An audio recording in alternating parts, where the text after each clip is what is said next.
PSC পরীক্ষা শেষ হয়, জেএসসি পরীক্ষা শেষ হয়, ম্যাট্রিক পরীক্ষা শেষ হয়, 5 জন নাই, 5 জন মেয়ে নাই, পাখি উড়াল দিছে।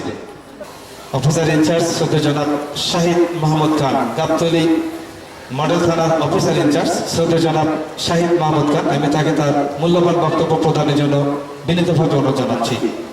আসলে আপনাদের আজকের এই বুশরা ক্যাডেট মাদ্রাসার তরফ থেকে যে অনুষ্ঠানটার আয়োজন করা হয়েছে, এটা একটা যুগোপযোগী একটা অনুষ্ঠান। আমি গাবতলী মডেল থানার পক্ষ থেকে আপনাদেরকে স্বাগত জানাচ্ছি এবং এই অনুষ্ঠানে আমাকে দু একটি কথা বলতে সুযোগ করে দেওয়ার জন্য কর্তৃপক্ষকে আমি ধন্যবাদ জানাচ্ছি। আপনার ভাই মালয়েশিয়া থাকে, সিঙ্গাপুর থাকে, অস্ট্রেলিয়া থাকে, আমেরিকা থাকে, বিভিন্ন জায়গার থেকে আপনার সন্তানের জন্য, ভাস্তার জন্য, ভাইগনার জন্য মোবাইল পাঠিয়েছে। সেই মোবাইলটা আপনি এবং আপনার স্ত্রী দুজনে মিলে বললো, দেখো তোমার চাচু, তোমার মামা তোমার জন্য সিঙ্গাপুর থেকে এই মোবাইল পাঠিয়েছে, নাও তোমাকে দিলাম। সর্বনাশ করে দিলেন। ও ক্লাস 5-এ পড়ে, 6-এ পড়ে, যে পাঠালো সেও একটা বেকুব, আর আমরা যারা তার হাতে তুলে দিলাম বড় বেকুব। ওর কি এরকম প্রয়োজন আছে? ও ক্লাস 5-এ পড়ে, 6-এ পড়ে, ওর মোবাইলের প্রয়োজন? ও মোবাইল ব্যবহার করবে, সেই মোবাইলের যে ফ্ল্যাক্সি লোড করে দিবেন সেটাও তো আপনারই টাকা। ও 5টা মোবাইল ব্যবহার করবে, যখন সে নিজের টাকা দিয়ে চলতে পারবে, নিজে ইনকাম করবে, 5টা মোবাইল ব্যবহার করবে, কোনো সমস্যা নেই। এই মোবাইল দিয়ে সে সারা রাত কথা বলে ওই ছেলের সাথে, সারাটা রাত সে কথা বলে এবং আপনাকে বিভিন্ন ধরনের বুঝ দেয়। কারণ তারা মনে করে আমরা অনেক চালাক। ওই বয়সটা সবারই আমরা পেরিয়ে এসেছি, আমরা জানি। তখন হাওয়ার উপরে ভাসতে থাকে সে, তার হিতাহিত জ্ঞান থাকে না। তার হাতে আপনি মোবাইল দিয়েন না। এই মোবাইল নিয়ে যে ছেলেরা মোবাইল হাতে পায়, কতগুলো শয়তান কম্পিউটারের দোকান আছে বিভিন্ন অঞ্চলে, ওরা এগুলোর ভিতরে আজে বাজে ছবি তুলে দিচ্ছে। সারা দিন 24 ঘন্টা তারা দরজা বন্ধ করে করে এগুলা দেখে। এগুলা দেখে আপনি মা আর বাপ আপনি বলে পড়তেছি, দরজা বন্ধ করে পড়তেছি। দরজা বন্ধ করছে তো মনে করবেন ও কোনো খারাপ উদ্দেশ্যে দরজা বন্ধ করছে। দরজা বন্ধ করতে দিবেন না। 8টার সময় আপনারা ঘুমিয়ে যান, মেয়ে জানে যে বাবা মা টায়ার্ড, ঘুমাই গেছে, 8টার সময় খাওয়া দাওয়া শেষ। সে মোবাইলে ডাকে ওই ছেলেকে, আসো। দরজা খুলে দেয় সে নিজে, সারা রাত তার সাথে থাকে এবং ভোরবেলা জানে যে বাবা মা নামাজ পড়তে উঠবে, এর আগে দরজা খুলে দেয়, সে বের হয়ে চলে যায়। প্রতিনিয়ত এই কাজ হচ্ছে। আপনি রাতের 2টার সময় 3টার সময় উঠে চেক করেন মেয়েটা জায়গায় আছে কিনা, ছেলেটা জায়গায় আছে কিনা, না হলে কিন্তু আপনার সর্বনাশ হয়ে যাবে।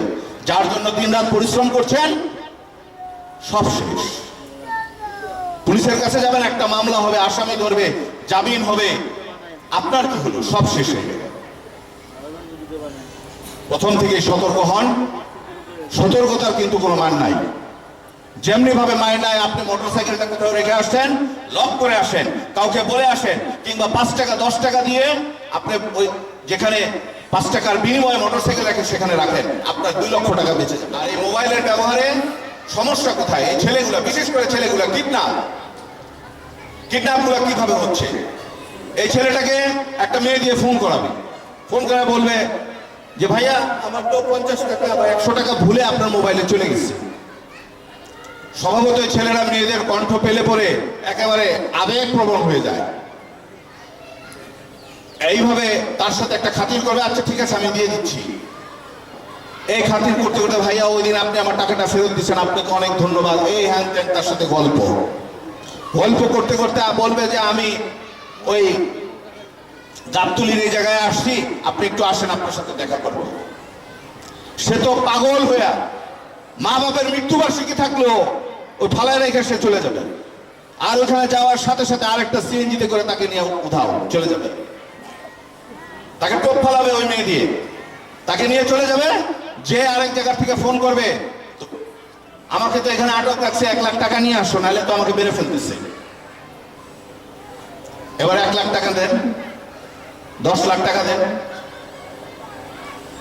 এই মোবাইল না থাকলে ওকে যদি কেউ নিতে আসতো বাসায়, আপনি বা আপনার ঘরের যে কেউ একজন না একজন দেখতেন যে ও কার সাথে যাচ্ছে। মোবাইলের কারণে ও আপনাকে বলার সময় নাই, ফোন আসছে ও হুড়মুড় করে চলে গেছে। এগুলো বুঝতে হবে। প্রতিদিন একবেলা অন্তত পক্ষে সন্তানকে নিয়ে টেবিলে খেতে বসে। দিনের বেলা সম্ভব না, রাতের বেলা অন্তত পক্ষে রাতের খাবারটা সন্তানদেরকে নিয়ে এক টেবিলে বসে খান, ঠিক আছে? সন্তানদেরকে নিয়ে একবেলা আপনারা খান, তাহলে আপনি আপনার সন্তান বিপদগামী হবে না। রাস্তায় যদি শুনতে পান যে আমার ছেলে এই কাজ করছে, ওই টেবিলে বসে এটার সমাধান দিয়ে দিবেন। আজকে শুনলাম তুমি এই কাজ করছো, ও বলবে খাইছে, খবর তো চলে আসে, ও সতর্ক হয়ে যাবে। মাগরিবের আজান হওয়ার সাথে সাথে তাকে বলেন যে কেন তুমি আসতে দেরি হলো তোমার, 3 দিন করেন, দেখবেন ও আর বাইরে থাকবে না। এই কাজগুলো করেন, আপনারা ভালো থাকবেন। থানা পুলিশের কাছে যেতে হবে না। পিএসসি পরীক্ষা শেষ হয়, জেএসসি পরীক্ষা শেষ হয়, ম্যাট্রিক পরীক্ষা শেষ হয়, 5 জন নাই, 5 জন মেয়ে নাই, পাখি উড়াল দিছে। খেয়াল রাখেন। ধন্যবাদ সকলকে। আমি আপনাদের সাথে আবারও দেখা হবে ইনশাল্লাহ। আপনারা পুলিশকে সহযোগিতা করবেন। এই আয়োজকদেরকে আমি আবারও ধন্যবাদ জানাচ্ছি আমাকে এখানে কিছু বলতে সুযোগ করে দেওয়ার জন্য। ধন্যবাদ সকলকে। আসসালামু আলাইকুম।